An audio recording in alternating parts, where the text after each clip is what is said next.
Welcome to Tales to Terrify.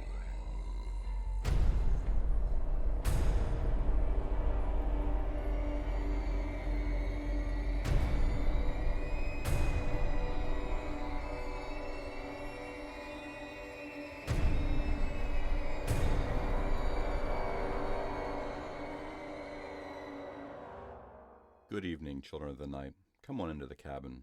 It's getting a bit hot here in the Shenandoah, isn't it? We focus on the short fiction here at Tales to Terrify, and I hope you don't mind me giving an occasional shout-out to horror fiction somewhere else. I've been working through the 2015 Goodreads Best Horror nominees. Sarah Lotz's Day 4 was pretty good. Wish I knew that there was a sequel before I started it. I prefer to go into movies and books pretty much blind, so that one was on me. Christina Henry's Alice was a treat. If you think Lewis Carroll reads like a strange trip down the psychedelic rabbit hole, Christina Henry takes you on a bad, violent, twisted trip. I'm reading Seth Grahame-Smith's The Last American Vampire. Got about a quarter of the way into the book, enjoying it the whole way, and then found out it's the sequel to Abraham Lincoln Vampire Hunter, which I skipped because I judged the book by its cover and thought it sounded stupid. Grahame-Smith can put words together quite well. I think I'll read Nick Cutter's The Deep next. His The Troop was a real good read. But I've actually digressed. Did I ever mention to you that I really liked watching Monster Vision with Joe Bob Briggs on TNT and Up All Night with Rhonda on USA back in the 90s? They usually aired pretty bad monster movies or horror films. Not always bad, but I think that there were more misses than hits. But I'd enjoy them. I recently saw a movie that called back to all of those and did it quite right. If you saw John Wick, you'll know what I'm talking about. You've seen this movie before, but not done quite so well. The movie I'm talking about is The Invitation. It was a 2015 release, but only just came to my local theaters, which suggests to me that if you're interested in seeking it out, you might have to do a bit of work. You've seen the story before, but it's executed just so well. And the ending, nothing new, but classic. Check it out. On the topic of movies, have you heard David Raiklin's recent work? As a reminder, he's the composer of Tales to Terrify's theme music and has gone largely uncredited, in my humble opinion, for quite some time. Let me tell you a little bit about him. David Raiklin began studying keyboard and composing at age 5. He wrote, directed, and scored his first film at age 9. He attended, then taught at UCLA, USC, and Cal Arts. Among his mentors are John Williams and Mel Powell.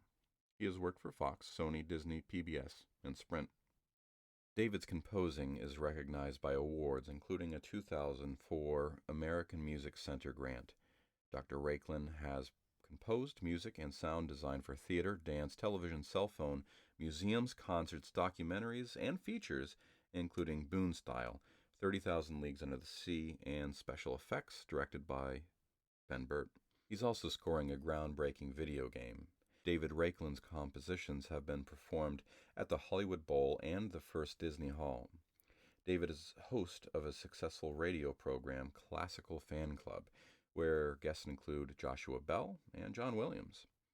Current projects include a thrilling revelation of the Soviet space program, The Secret Life of Gagarin, featuring Elliot Gould. He is scoring the feature debut of teen director Anne-Sophia Dutoit, Faded Memories. In the show notes, I've linked to a trailer for a current project, Space Command. Let's get to our fiction. We have a single longer story for you this evening from William Stickel. W.B. Stickel lives in upstate New York with his family. He works for the Air Force by day and reads and writes as much as possible at night. He has been published in various magazines and anthologies to include Abomination, E-Fiction Horror, Sanitarium, Fantastic Horror, Trinity Gateways, Shadows of the Mind, and Cruentus Libri's The Dead Sea. He loves fiction in the short form and is deathly afraid of Teletubbies. Stickel describes his story as an unflinching tale about the Holocaust and one of its darker participants. Selection was originally featured in the July 2012 issue of Abomination magazine.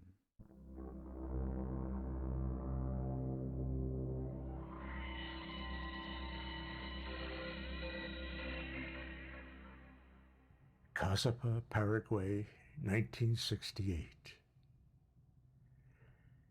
The old man lifted his coffee cup from its saucer and extended it out before him.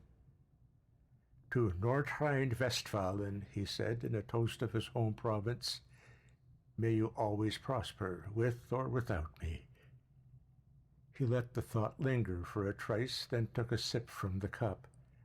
The Melita brand's rich German flavor swirled on his tongue, invigorating his taste buds and making him smile.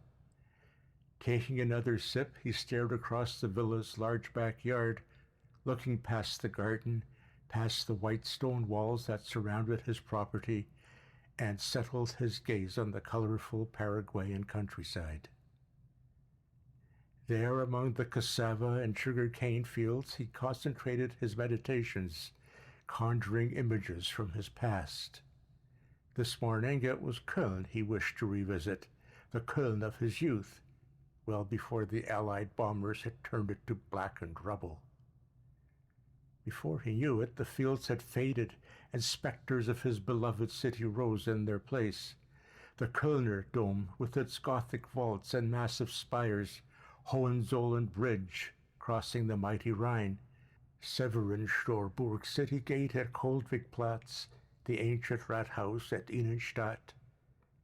The illusions warmed the old man's heart. He'd just begun to envision the cafe at Schildergasse where he'd first met his darling Nadia, when a meek voice spoke, shattering the reverie. Senor Resden? Sneering, the old man snapped his head left and looked to see who disturbed him. It was Manquello, his head housekeeper. The man stood at the villa's rear entrance, head bowed, eyes sheepish. The old man, who currently went by the name of Resden, responded in Spanish. What is it, Manquello? My apologies, senor, but you have a guest. Resden peered at his servant, conveying a silent question. The housekeeper shook his head. We have searched him thoroughly. No weapons, no communication devices. He certainly is not from Caazapaa. I would guess he's African or Haitian. What does he want?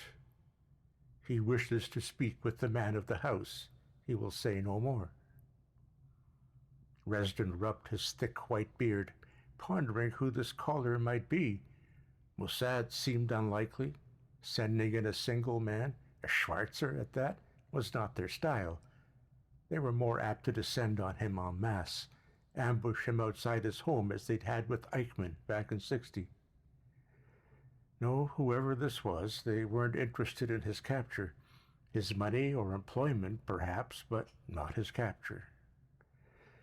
Very well, Resden said, patting the wrought iron table before him. Escort him here. Have Ricardo keep watch. Manquello nodded and went outside. Not a minute later, he returned with the visitor. The man was tall and muscular and wore a vanilla white linen suit with a matching Panama-style hat. His skin was the color of tar, and his eyes shone brightly within their dark sockets. Instead of announcing the man's name, Manquello simply extended his arm outward toward Resden. The Schwarzer flashed a pearly rictus at the servant and started across the flagstone patio. Reaching the table, the visitor removed his hat, revealing a cleanly shaven pate, upon which beads of sweat had gathered like flies. Resden rose to greet him. Thank you for agreeing to see me, Herr Resden, the man said in perfect High German. He did not offer to shake hands. Resden was surprised to hear his native language flow so elegantly from the Schwarzer. How do you know my name? He responded in German. And to whom am I speaking? The visitor fished a handkerchief from his breast pocket. Ah, but what's in a name, Herr Resden? The pearly teeth reappeared. Or do you prefer Herr Schreiber in private?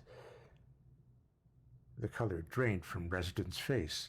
His eyes shot to the butter knife on his breakfast plate, and for an instant he considered plunging it into the man's skull.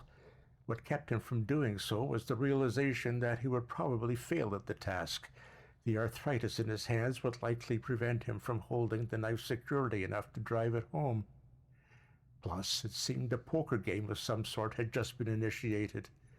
The Schwarzer obviously knew things about him, and as such it seemed prudent to find out more before acting. "Why would I prefer a name that is not my own?" he said as calmly as he could. The black man dabbed the sweat from his head. "Hot today. This suit, it's light, but perhaps I should have dressed in something more economical, like you." He motioned to Resden's simple garments, which consisted of a white short-sleeve button-up, chino trousers, tawny work boots, his Friday clothes, as he always toured the fields he owned on Fridays. On any other day, he'd have been in his usual business attire. Resden measured his guest. "Listen, my friend, I have a busy day ahead, and I'm in no mood for games. State your business or leave." "Games?" his visitor said. "Word has it that you were once quite fond of games." Resden glanced at the villa's second floor and saw Ricardo's outline in the far left bedroom window. He looked back at the Schwarzer. "Permit me to say this more clearly, so there is no misunderstanding. Get to your point or risk a bullet through the head. One of the finest riflemen in Scherssner's army is in my employ, and he has you in his sights at this very moment. One gesture from me, and it's all over for you." The old man sat down in his chair. "So, please, name your business." The Schwarzer's smile vanished. He flicked a glance at the villa. "As you wish, Herr Resden." He indicated the chair across the table from the old man. "May I?" Feeling he'd regained a semblance of control, Resden said, "Oh, I insist."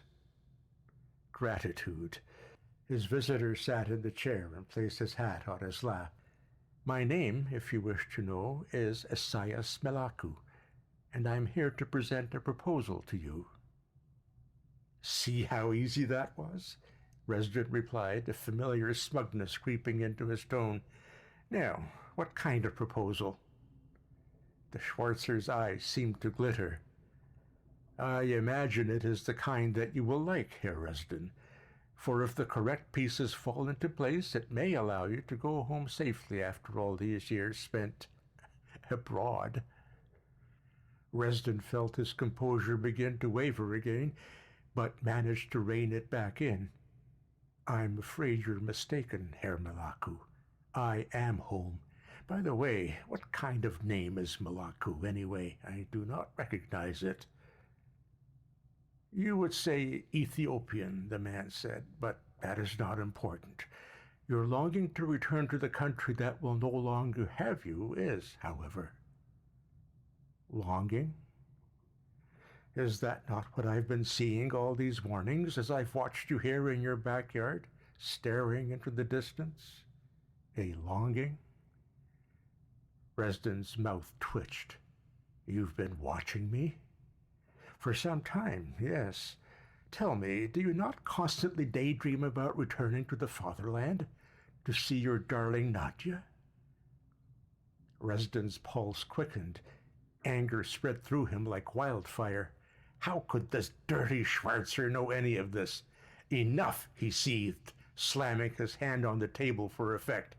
"You need to tell me who you are right now, and you'd better be exact." His visitor eyed the fields beyond the villa. "I am but a functionary, Herr Resden, a gatherer of information. It is my unique talent. People hire me to learn what I can of other things, other people. By now it should be evident that I am good at my job." Resden took a few seconds to collect himself and process this. "You're a swine, a digger of dirt is what you are," he then said. "But to what end with me?" "What end indeed, Herr Resden? That, of course, depends on the choices you make in the coming minutes. But first, let me assure you, I have no affiliation with your Israeli friends. No, my employer in this instance is of Guarani descent." "A local?" Are you familiar with the name Miguel Castillo? Reston tutted at that. Of course he knew Miguel Castillo.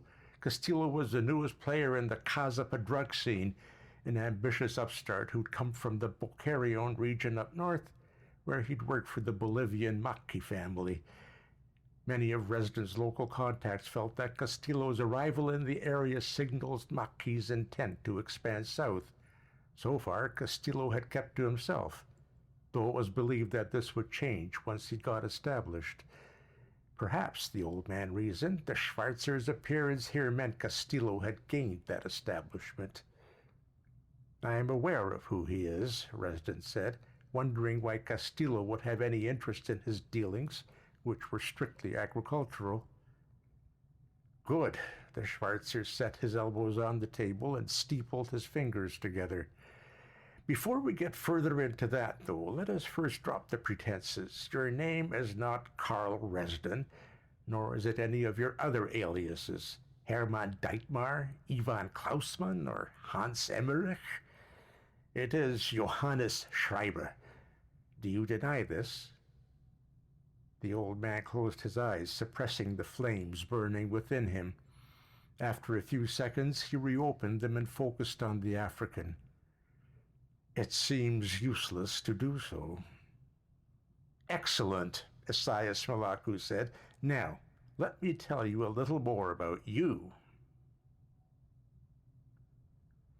Speaking with slow precision, the dark-skinned man picked through Johannes Schreiber's life, delivering a clinical account of the events that had shaped it. He began with a brief summary of Schreiber's first 18 years, covering the date of his birth, the names of his parents and siblings, and speaking of their happy life on the farm. Then, with uncanny detail, his visitor went on to describe the outbreak of the Great War and his father's conscription to fight on the Western Front and subsequent death at Ypres by chlorine gas. He also spoke of his brother Conrad and his decision to join the fight, only to die at Bucharest the next winter. A particularly harsh winter back home, Esaias correctly added, with food shortages making people desperate enough to scavenge food from the farm, which caused numerous violent confrontations. Here the African paused to ask how he was doing. Johannes Schreiber, not Reston, stared impassively at the man, checking his temper while his mind worked to figure out how the Schwarzer could have possibly come across any of this information. It was so long ago, and he was nobody back then. Fine, he grudgingly conceded. Go on. Esaias nodded. Losing your father and brother was a terrible burden, but you still had your mother and sisters. That is, until the Spanish flu came and stole them away, too. Their deaths were like boils upon your soul and nearly drove you insane, but somehow you went on. This, I might add, is when you first showed true promise. Unfortunately, the promise did not last long. After the funerals, something happened inside you. You were lost, alone and heartbroken, and decided to follow in your father's and brother's footsteps. You enlisted, became a sniper, and did quite well against the Russians. The total I have is 58 confirmed dead. Does that sound right? Or was it more? Johannes curled his hands into fists, but didn't respond. Esaias smiled. I gather it would have been more if not for your shrapnel injuries, but even with them you had hoped to return to the front lines. Only the war ended before you got the chance, and instead you went back to Köln, to the farm. It was lonely there by yourself, and you drank a lot to pass the time. Many nights you even considered taking your own life, but you didn't. And sometime in 1920, like a ray of sunshine, Nadja entered the picture. Johannes softened this time at the mention of his wife and dwelled on his first encounter with her. It had been a rainy Monday afternoon, he remembered. He'd been eating alone at the Schildergasse Café. She was at the table next to him, also alone, and accidentally knocked her teacup onto the floor. He'd helped clean it up and brought her another. As thanks, she invited him to her table. They hit it off, and from there it was all fire and romance. Esaias covered the gist of their relationship, then added, "In the summer of 20, the two of you married. As a gift, her wealthy father sent you on a trip around the world. Upon your return, you got a job at the Motorenfabrik Deutz factory in Köln. You moved into a flat and started a family. Had Frederick and Julia. You didn't have much, but led a happy life for the next decade. Here again, you showed much promise." Johannes lingered on that last bit. It was the second time the Schwarzer had touched upon the concept of promise. What was that supposed to mean? Going into the 30s, Esaias continued before Johannes could inquire about it, Germany had become a sickly beast, traveling on fragile legs. But alas, through the malaise a savior rose. Herr Hitler, with all of his ideas and his 1,000-year Reich. Johannes detected an air of sarcasm in the Schwarzer's tone, which even after all these years he could not abide. Speak in jest, Mohrenkopf, but Hitler was a godsend for Germany. He was, Esaias agreed, unless you were a Jew. The Jew, Johannes said, chewing on the word like it was rotten meat, was the root of all Europe's problems. Their subversion and backstabbing cost us the Great War, while their corrupt business dealings and money hoarding led to the Depression. And so they had to go, Esaias edged in, his smile returning. Yes, in fact, you yourself had a sizable role in this regard during the Second War, did you not? Johannes glowered at the African, a caustic retort caught in his throat. But to everything its reason, right? Esaias declared. In your case, you believed the Jew killed both of your children and raped your wife. The statement hit Johannes like a wrecking ball, shattering the tenuous walls he'd put up around the event. He sucked in a breath, and it all came rushing back. The Polizei coming to the factory, explaining what had happened, consoling him. Later on, learning the full story, that the crazed man had broken into the flat, knocked Nadia unconscious, then killed the kids and raped Nadia. Before leaving, he'd knifed her twice in the belly for no reason. Nadia had survived the attack, but it had destroyed her mentally and in time forced Johannes to commit her to an institution. Believed, Johannes spat. It was a fucking Jew. The police caught the little rat and obtained his confession. Then the Gestapo rightly executed him. I got to watch. And what if I told you her killer was not a Jew, but instead a regular German citizen with mental illness? Esaias said coldly. I'd call you a dirty fucking liar. Esaias sighed. You were at a crossroads at that point. You could have gone many directions, but what did you do?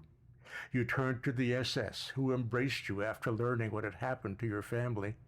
They trained you, conditioned you, and sent you off to a new camp in Poland called Sobibor, where you worked under the tutelage of Commandant Franz Strangl. This, I'm afraid, is where all promise was lost, where you first got a taste for... Fuming, Johannes yelled at Esaias to stop. He didn't need to hear any more. He punctuated his point by smashing his coffee cup to the ground. At once, Manquello appeared at the rear of the villa, Ruger in hand. Johannes waved him off, then glared at Esaias. Very good, Mohrenkopf. You've proven your point. You know my background. Now, what is it that Castillo wants with this information? What is this proposal? Esaias held his glare. What my employer wants is very simple, Herr Schreiber. He wants you to leave Paraguay for good and sign over all land and business holdings, employees included. Johannes blinked several times. Pardon? If you do not agree to this today, you will be detained by Castillo's people, and the information I've gathered will go to the Mossad. If, however, you comply, You will be permitted to return to Germany with a new identity and all of your money holdings. Herr Castillo is actually impressed with your former career and is willing to grant you his favor because of it." Esaias paused. "It's much to take in, so take your time." Speechless, Johannes got up from the table and wandered over to his garden, where he stared emptily at his tomatoes and bell peppers. Looking inward, he supposed he'd always expected this day would come in some form or another. Now that it was here, he wasn't sure what to do or how to feel. After an uneasy length, he concluded he had no choice but to agree. Castillo had all the cards, and Johannes had little doubt the man would kill him, or worse, let the Israelis have him if he turned the offer down, an offer, if legitimate, which was actually quite generous, given the circumstances. Decision made, he returned to the table. "Herr Milaku," he said, "you may tell your employer I accept his terms, but on one condition." "Yes?" "I will sign everything over to Herr Castillo, but only after I am safely returned to Germany," said Johannes. "Köln in specific." The Ethiopian leaned forward. "I expected as much, Herr Schreiber. The tickets are already purchased. We leave for the fatherland tomorrow afternoon. You will meet me in Machiel in the morning. We will take the train to Asuncion and fly out at 2 p.m. I will have all the documents necessary for the trip." Johannes's eyebrows ticked upwards. "We?" "I'll be traveling with you, see you through to Köln. Herr Castillo anticipated you would not want to sign the papers while still in Paraguay, so I will go with you and bring back the papers myself. He already has the official transfer documents drawn up." Esaias got up from his chair and placed his Panama hat on his head. "If it helps, I've located Nadja, and I believe it's possible for you to see her upon your return." Johannes's breath caught in his chest. You found Nadja?" "Yes, she's alive and well." Johannes's steely facade melted, and he bowed his head. Leaving Nadja behind had been the single hardest thing he'd ever done, a wrong he could never right because any attempt to do so would have put him at risk. If there was a chance he'd get to see her again, then giving up all his holdings here was but a minor sacrifice. "Okay," Johannes said. "We have a deal." "Good," Esaias replied. "I'll leave you now so you can attend to your affairs before you leave. Be at the Machiel station by 7. If you don't show, or if you arrive with others, I cannot guarantee your safety." So saying, the man turned and started towards the villa. Johannes watched him leave, then stared out again at the Paraguayan countryside. Emotions churned within him, and a whirlwind of conflicting concepts spun in his head. Germany, Köln, double-cross, new identity, fresh start, unmarked grave, lies, truth, forgiveness, retribution. Nadja, his poor, sweet, broken Nadja. If by some miracle he wasn't killed tomorrow and everything went as planned, would she even recognize him? Would she want to see him? Would she hate him for abandoning her? Feeling very strange about it all, he headed into the villa to begin preparing for his journey. A ghostly mist pranced about Johannes's Rambler as he navigated Machiel's empty streets. It was unusual to see such mist in this part of the country, but Johannes didn't put much stock in its unusualness. He was a man of reason, of science, and didn't believe in omens. He found the train station easily enough, parked, and left the Rambler's keys under the front seat. He'd instructed Manquello to come for it later and keep it himself. The housekeeper had been a loyal servant over the years, and Johannes wished to reward that loyalty. Since the villa and the fields were to be transferred to Castillo, the car was the best he could do. Grabbing his 2 suitcases from the back seat, he scaled the steps to the station's platform and looked around for Esaias. The African was seated at a bench in the middle of the platform. He had no suitcase with him, just his hat and his vanilla suit. "No luggage?" Johannes asked as he approached the Schwarzer. "I always travel light," Esaias replied, standing. Johannes set his suitcases down. He and the African were the only two on the platform. The station's office building was equally deserted. It didn't even look open. "I didn't know the station still operated." "Less than it used to, so I hear," Esaias said. Johannes panned the streets and shops near the station, all empty of human activity. He didn't know whether to be glad or worried about this. "Be truthful, Herr Malaku," he said. "Does Castillo intend to dispatch me this morning?" Esaias smiled that big smile of his. "Your life has more purpose than that today," he said, then peered down the tracks at the large black train approaching from the south. Johannes looked too and saw that it was an older steam engine, similar to the ones that operated in Europe during the 30s and 40s. The hulking machine chug-a-chug-chugged its way up to the platform and ground to a halt with a noise like that of a dragon in its death throes. Johannes counted 10 cars in all: the engine, 2 fancy passenger cars, and 7 rickety freight cars.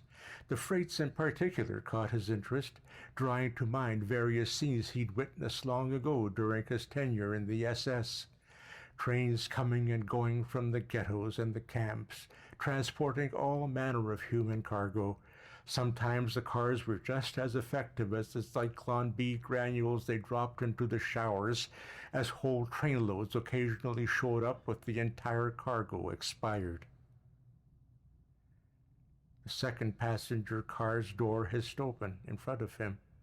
"Shall we then?" Esaias prompted. Johannes peered at Esaias, nodded, and picked up his suitcases. There was no conductor or any other train employee waiting to take their tickets. Esaias entered the car first, with Johannes following. Once inside, he set his suitcases next to the first set of seats. "This way," the Schwarzer directed, heading toward the rear of the car. Johannes grabbed his luggage again and tailed closely behind. He expected the man to stop at each of the rows they passed, but Esaias kept going. When they got to the furthest row and still didn't sit, he spoke up. "Where are we going, Malaku? There are no more seats." "My mistake," Esaias said, opening the car's rear door. "Wrong car." "What?" Johannes said. "There are only freights that way." Esaias stepped across the bridgeway between the two cars and opened the opposite door. "No, this is the correct one, Herr Schreiber, I'm sure of it." He entered the doorway and vanished into the rectangle of black beyond. Still arguing his point, Johannes pursued the African into the darkened car.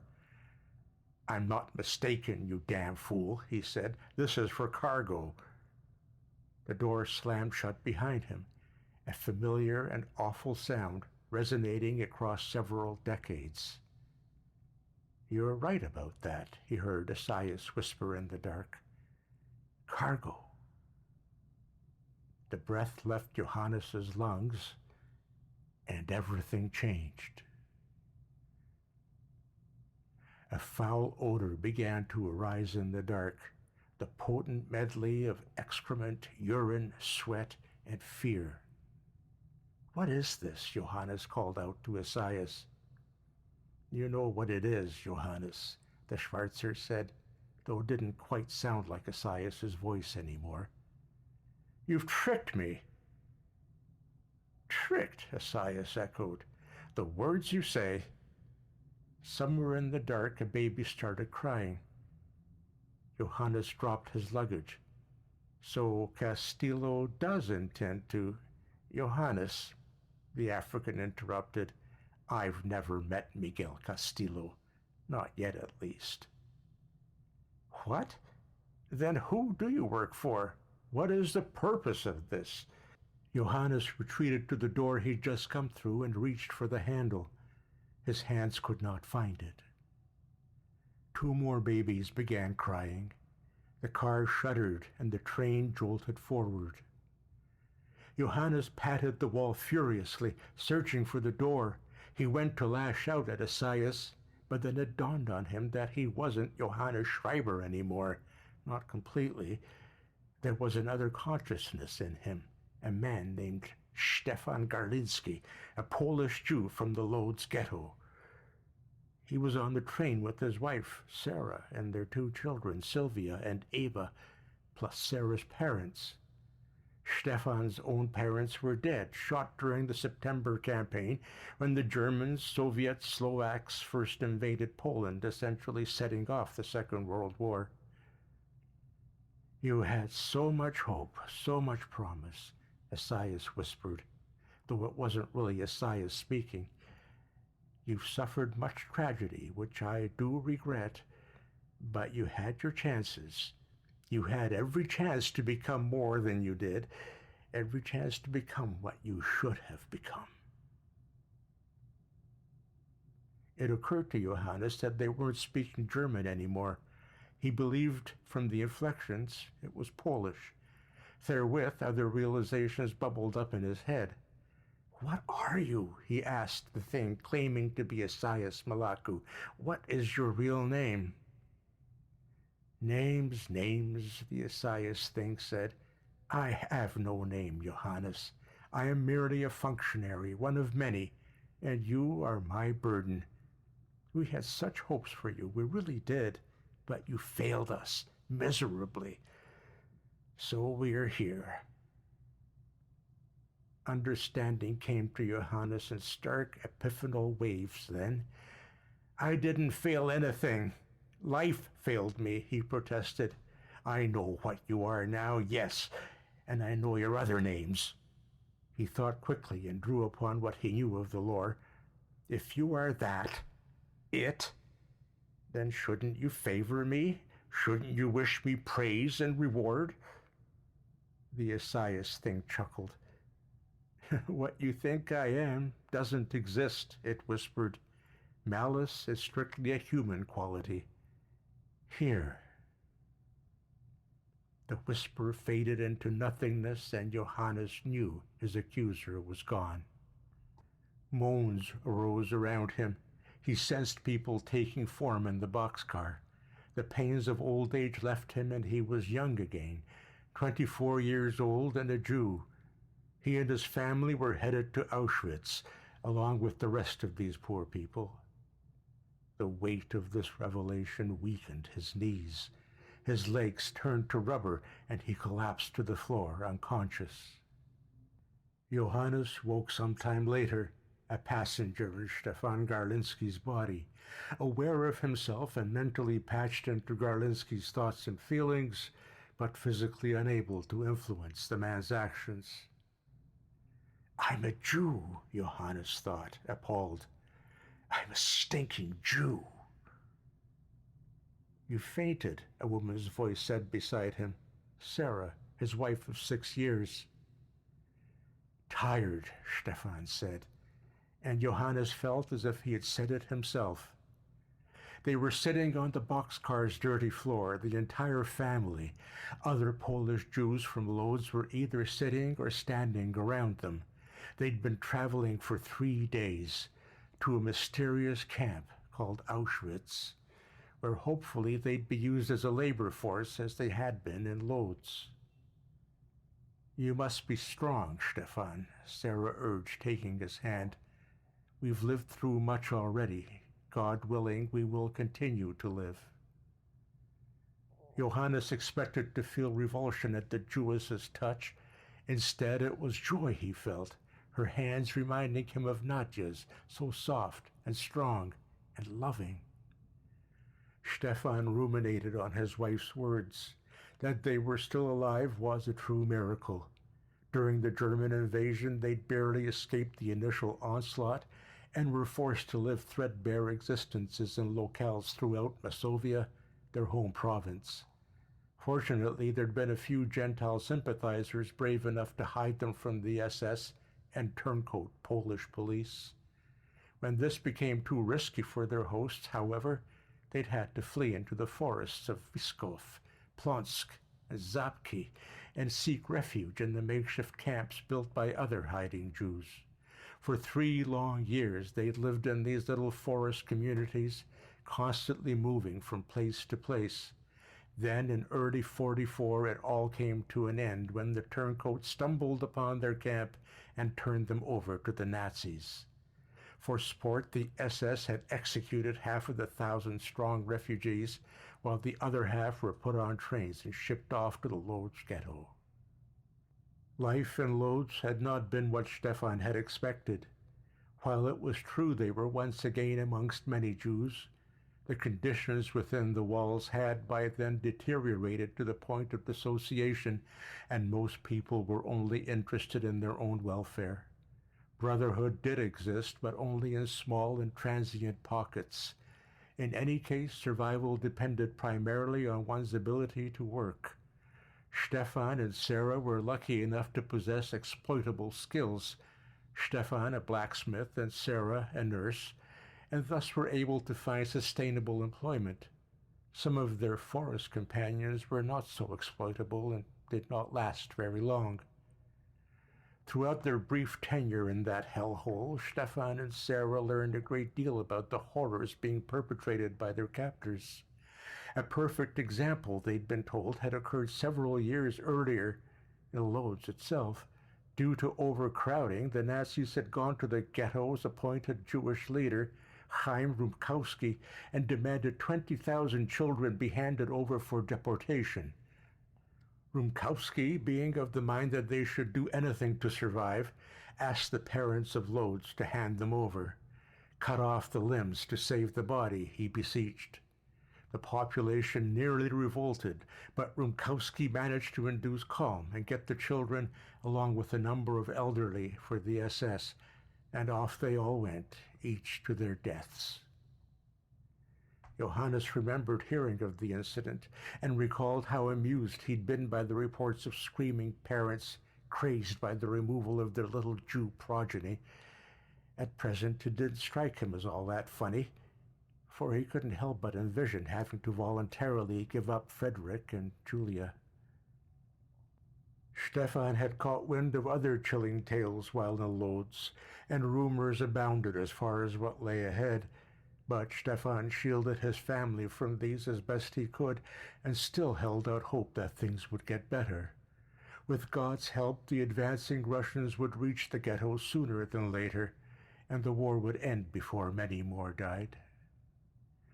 As it happened, in the spring of 44, the Russians did get close, but the SS proved their mettle by immediately shipping 7,000 Jews to the death factory at Klemno for liquidation.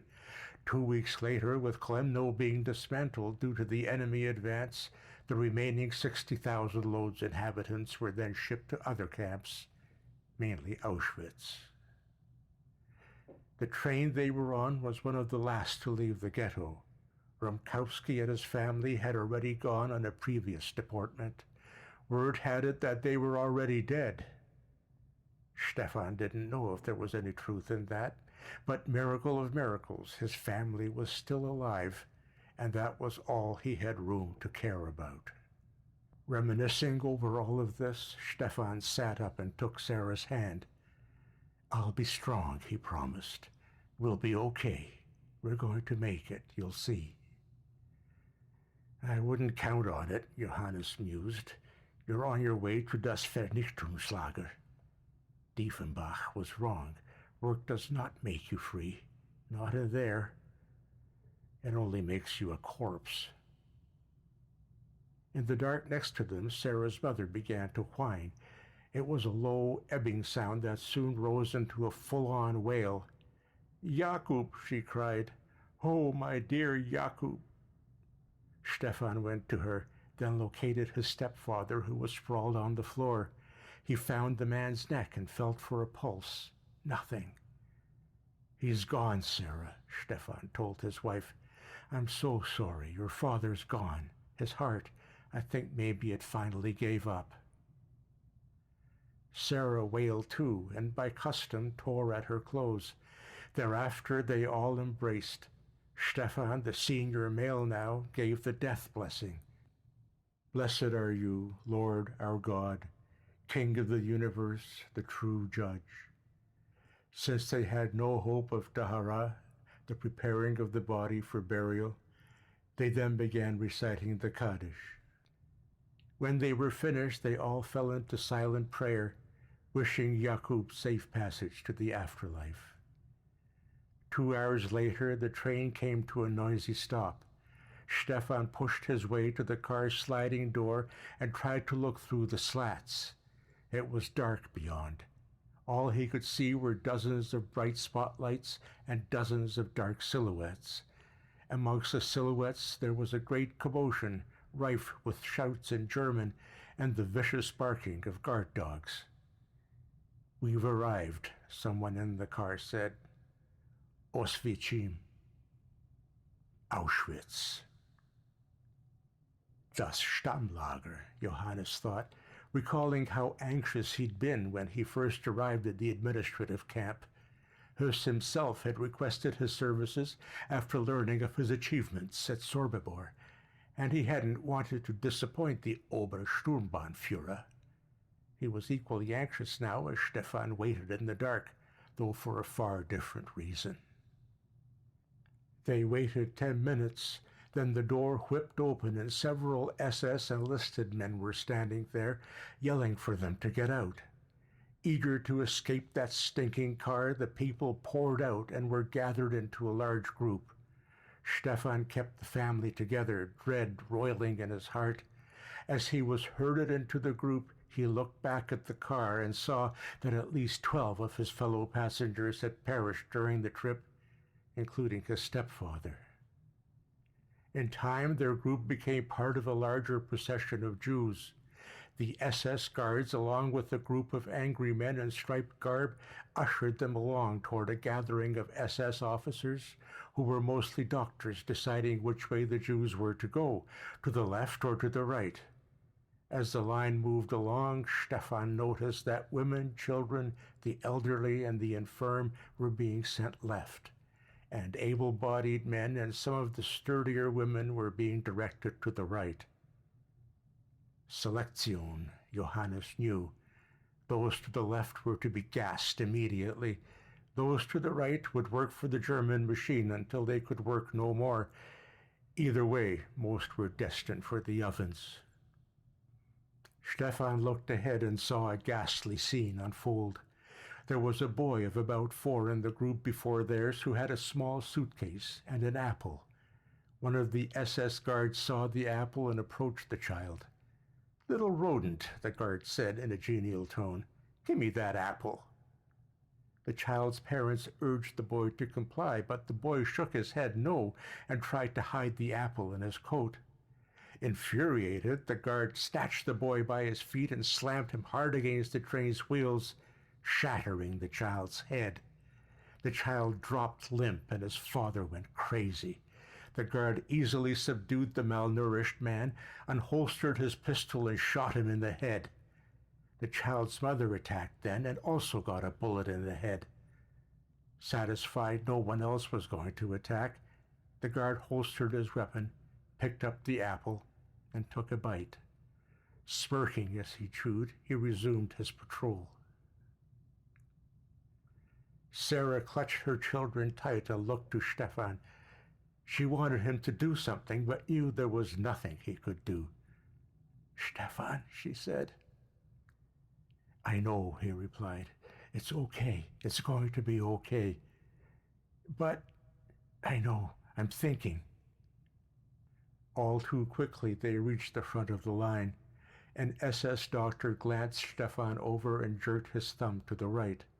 The stone-faced man then sent Sarah, Eva, Sylvia, and Sarah's mother to the left. Stefan rushed to grab hold of his wife and daughters, but was greeted by a club to the head. The blow knocked him to the ground.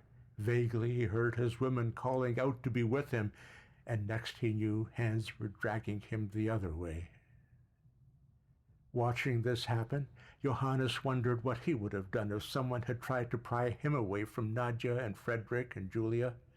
He believed he would have fought, his younger self certainly would have, but He could no longer say for sure. Events moved fast for Stefan then. Registration, the buzzing of his hair, getting his prisoner number tattooed on his arm, work and barracks assignment, Birkenau, Crematorium 2, Sonderkommando, riding on a truck to the crematorium, learning he wouldn't have to wear the normal prisoner garb and would get to live in better conditions than the regular prisoners, a bed with a real mattress, liquor, plenty of food, the exchange being a 4-month lifespan. It was dawn when the truck arrived at Crematorium 2. Gouts of smoke poured from the structure's chimney stacks. Out in a field next to the crematorium, smoke also rose steadily, but from a large pit instead of chimneys. Getting out of the truck, Stefan saw that about 200 men were lined up at the edge of this burning pit, all naked and docile. A pair of SS men were tending to them, each starting on the opposite end of the line and working inwards towards each other, putting bullets in necks as they went along.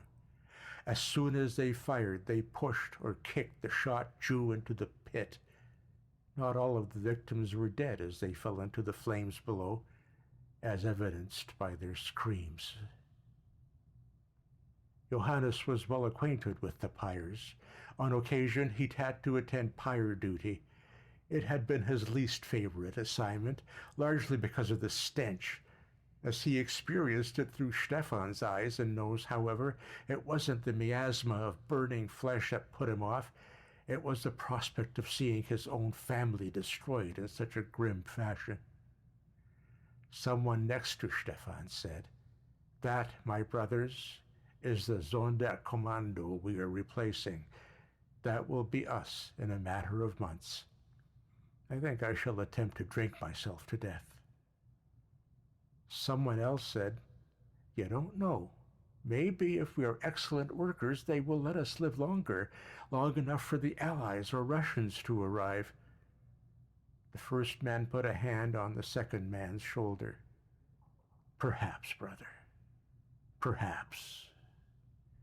They all wanted to believe, but in their hearts they understood they would die like the rest. 4 months, 5 months, a year. Didn't matter when or how. When they served their purpose, they would be gassed and burned here too.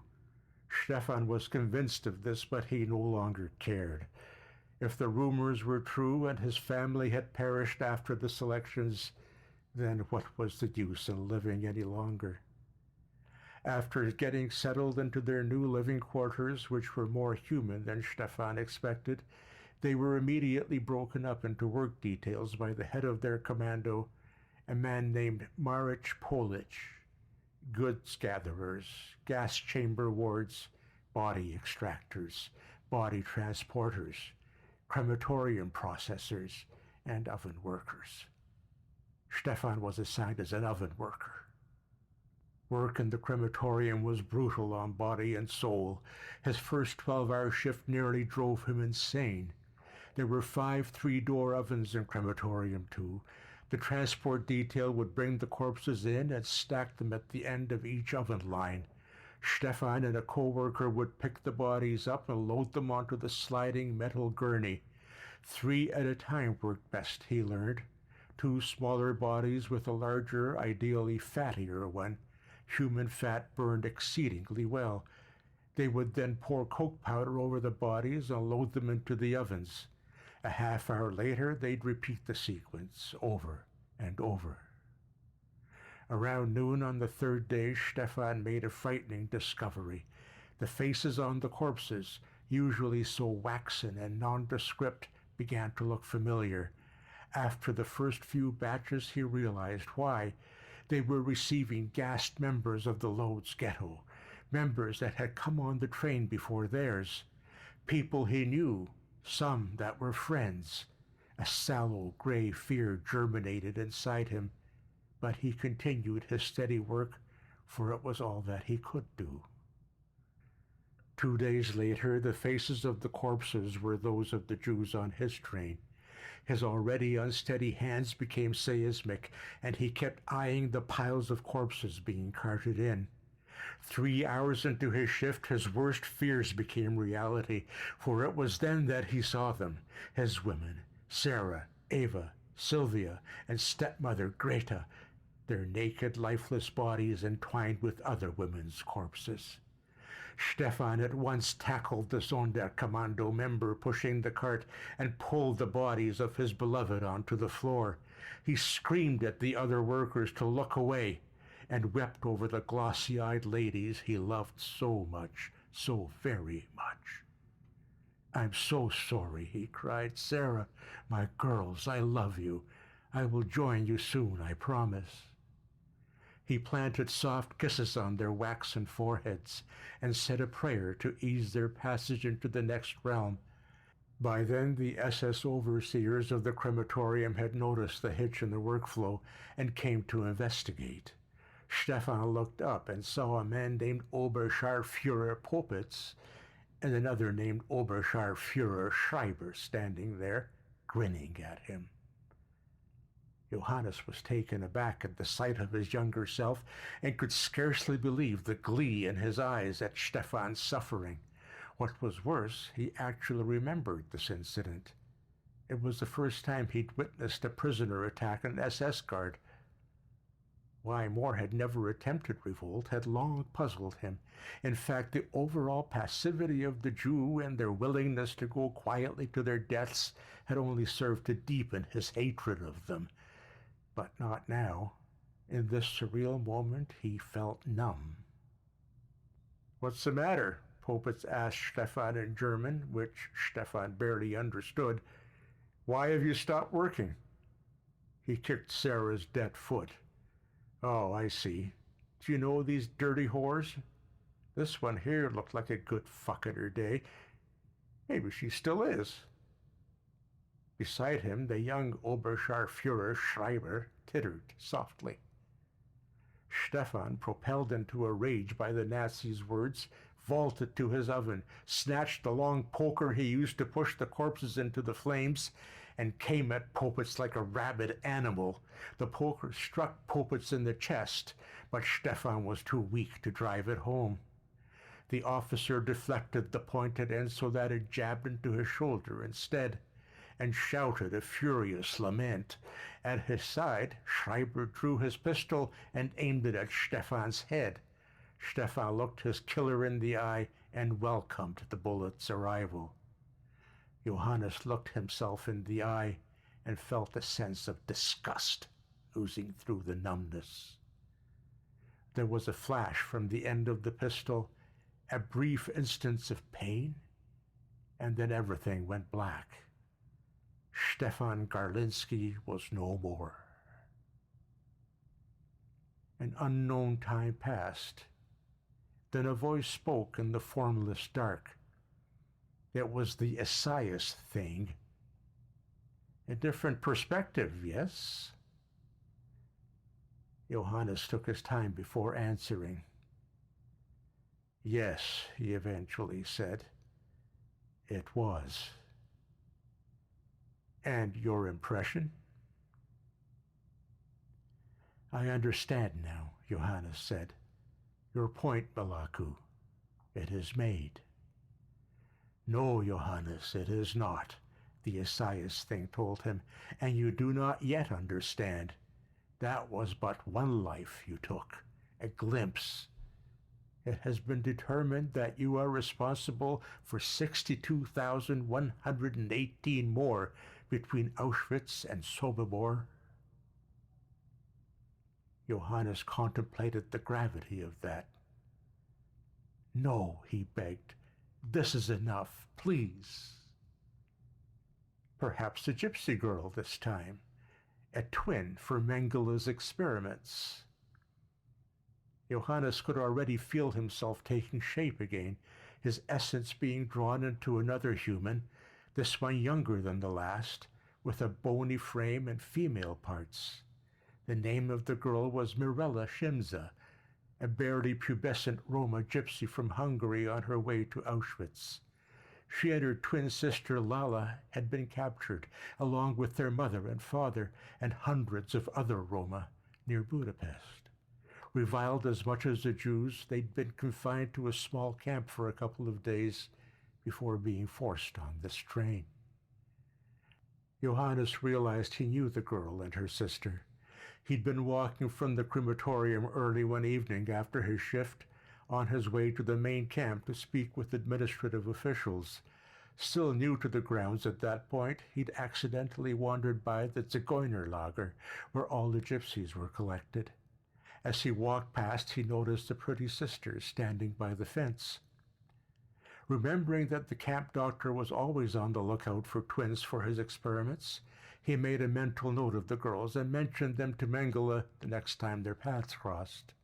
Afterwards, he thought nothing of them. But they were going to die anyway, Johannes pointed out. Why is it my responsibility? Because they'd been overlooked, the Esaias thing replied, and would have lived if not for you. Johannes was inclined to protest more, but suspected it didn't matter. Yes, Johannes, the Esaias thing said. No more arguing. Johannes thought of Nadja and his daughters. If he could have wept, he would have. Again the train jolted forward.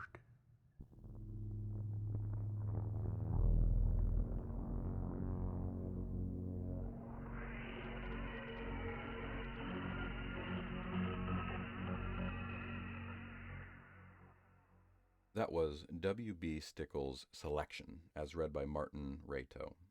In a variegated working life, Martin has been a parent, a technical writer, and software developer, a teacher of creative writing, computer science, and business communication, symphony musician, and audiobook narrator. He has published short fiction and 2 collections of his poetry. Thank you, Martin. That will be our show for the evening, Children of the Night. Our show was produced by our editors Philip Oldham and Scott Silk. Thanks to our webmaster Josh Lightsey, and theme music by David Rakelin.